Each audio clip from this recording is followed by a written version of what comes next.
Hey everybody, welcome back to another Judgment commentary of Kaguya-sama, Love is War, Ultra Romantic, but today we're going to be checking out episode 4, and last time on episode 3 there was some relationship issues going on there, mostly involving Kashiwagi and her boyfriend.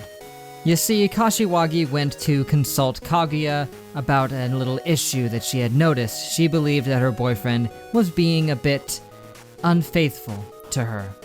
She caught him running around town with another girl, and naturally she was a bit suspicious of that.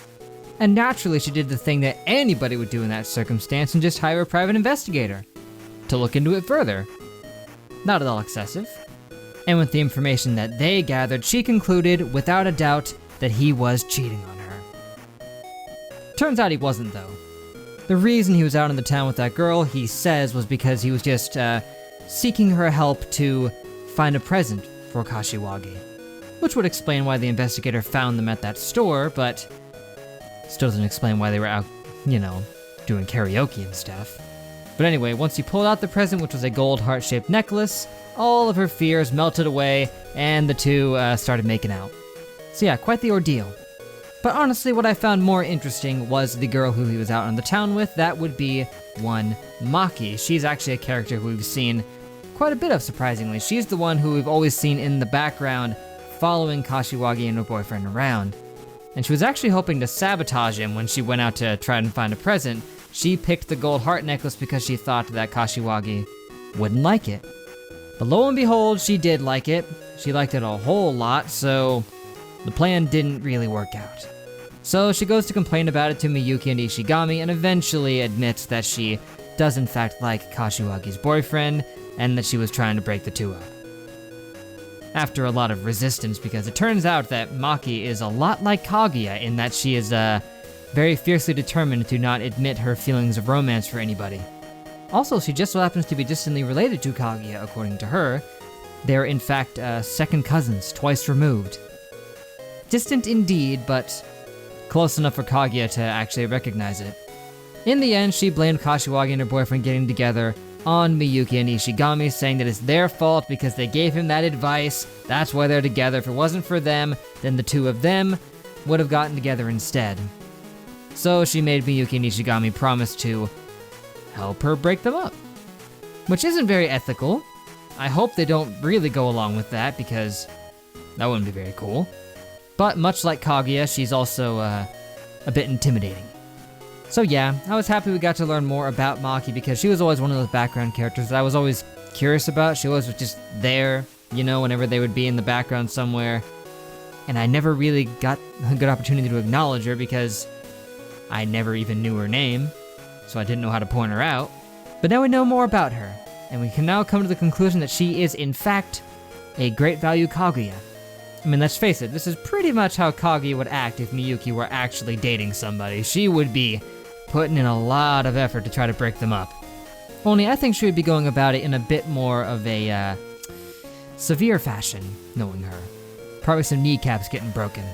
Actually, Maki would probably do that too if she had the resources, now that I think about it, but besides that, the last segment was just the gang playing this little mixer game, and it was fun and good times, but not much for me to really comment on with it, so rather than waste your time, we can head back in for episode 4. What do you say, guys? So, Ishigami likes Tsubame, huh?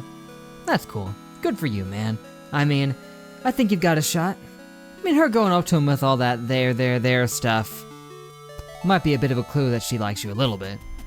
And hey, you really don't need to go the ultra romantic big gesture to her, man. It's not like you're freaking proposing. You're just trying to tell her that you like her. Slip a piece of paper into her book or something. It's not hard. But hey, I get it that he would want to prove himself to himself first a little bit, right? Want to build up a little confidence before you do something like this. So raising his grades, getting up to 50th place would be pretty good for that. Oh, by the way, I'm just paused at this screen right here, just as I'm scanning through the episode. Why do these two heads look like awkwardly pasted in like Photoshop? What the heck? But also, I was worried for a second when it said, to be continued in the second term finals full of truth and lies. I was like, no, you can't leave me on a cliffhanger. And then it just continued it right away immediately, so great. But then in that next part, everybody is lying to each other about all this stuff, man. Just dang, you'd think they could be a bit more truthful with each other by now. And the only one being honest was Ishigami. Yeah, Miko tried to say he lied about preparing for the exams, but no, he did. I'm sure he studied very intently for this, but he still couldn't make a dent into it. But it's like I said, the grade hierarchy in here must be insane, because this is a prestigious school. Most of the kids here are probably trying pretty hard, right? Like, it's easier to start topping the charts at your typical high school because 90% of the kids there don't give a crap. But here, they've all got something to prove, man. But yeah, as we saw, Miko managed to maintain her position as first place, so good for her. Good for her. Maybe Ishigami should ask her for some help. I sincerely doubt that'll happen. But hey, at least he hasn't given up. He got dejected about it, but Kaguya managed to get the truth out of him, and now he's steeled his resolve. He's gonna keep trying to get better and better. I mean, he's been continuing to improve, right? Even after that first time he tried to get his grades up, they did go up, right? Just not a significant amount.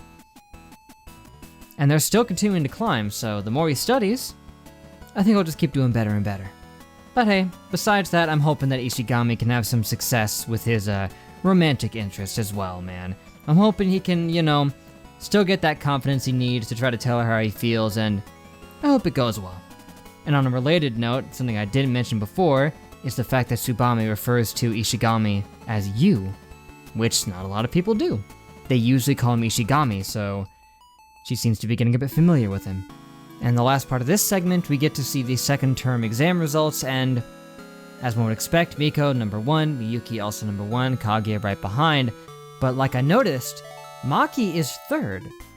So, wow, what else would you expect from a member of the Shinomiya family? Oh, and also, Tsubame is a year 3, meaning she's a couple years older than Ishigami. And lastly, super hilarious segment right there at the end, with Kaguya continuing to find obscure ways of becoming drunk. Whether she's sick, or she's really tired, she'll find a way to become intoxicated. And she was right there, man, right there, about to confess to frickin' Miyuki right to his face over FaceTime, just if she hadn't just passed out. And the poor guy was just left hanging. Although he knows now that she does in fact like somebody. Confirmed. He knows that she does.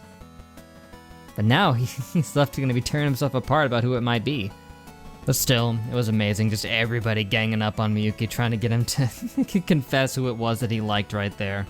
The only thing that saved him was the misunderstanding that he might like Harsaka, which that misunderstanding took Fujiwara right out of the equation because of the fact that apparently Hayasaka can't think of more than 2 names to call her alter egos, even though she can come up with that whole complicated backstory for them. Just the fact that she immediately went Master Roshi mode and just started spraying blood everywhere. Dang. I think Fujiwara's gonna need to take an iron pill or 2. Also, some Hayasaka stuff here.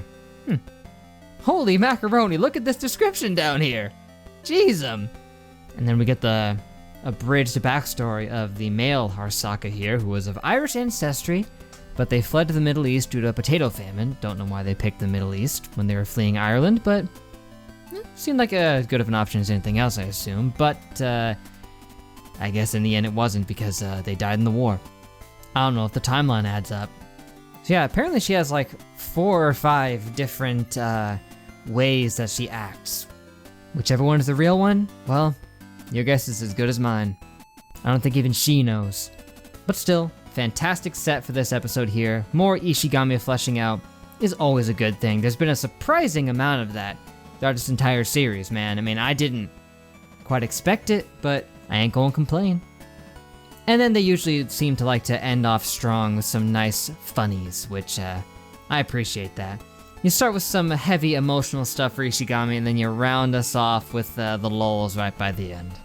Anyway, I think that's about all I got for now, guys, but thank you for watching. Make sure to leave a like and a comment if you enjoyed. subscribe to be updated on more. That'd be great. Next time, we got episode 5. We'll see what that one has in store. Perhaps we can see more of Ishigami's attempts at confessing his love for Tsubame. Best of luck to you, man. Perhaps next time we'll even see Maki in her attempts to break up the power couple there. Who knows? I mean, we'll probably see it eventually, right? They've set it up, just have to wait for it to appear. But hey, I liked this episode a lot, and I sincerely hope you guys enjoyed the video. But till we meet again, I will see you guys later!